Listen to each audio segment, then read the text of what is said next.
আজকে আমরা দুই বান্ধবী ইভিনিং ওয়াক করতে যাচ্ছি। তোমরা যদি দেখে থাকো আমার আগের ব্লগগুলো তাহলে জানতে পারবে আমাদের থিওরি পরীক্ষাগুলো শেষ হয়ে গেছে। এর জন্য আমরা অল্প ফ্রি আছি, এর জন্যই ঘরে বসে বসে বোর হচ্ছিলাম, তাই ভাবলাম ইভিনিং ওয়াকে যাই, অল্প হেঁটেই আসি। আজকে বিকালবেলা হাঁটতে এসে সত্যিই আমরা খুব ভালো করেছিলাম, কারণ এত সুন্দর ওয়েদারটা হয়েছিল, আকাশটা এত সুন্দর লাগছিল যে হাঁটতে খুবই মজা লাগছিল আর খুব সুন্দর লাগছিল।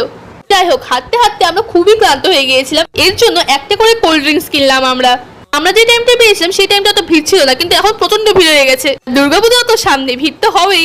দুর্গাপূজায় ঘুরতে পেরেছি আমরা, মুড়ি নিয়ে প্লাস সেগুলো নিয়ে এইসব নিয়ে আমরা ঘুরতে পেরেছি। দেখবেন এখানে দুর্গাপূজা সত্যি হচ্ছে। দেখুন লাইটিং, সবাই তো শাড়ি পরে যাচ্ছে, এই দেখুন লোকজন, পুলিশ, এটা প্যান্ডেল। ঠাকুরটা এখনো আনিনি। এখন আমার চ্যানেলটাকে তাদের সাবস্ক্রাইব করো। আজকে টাটা।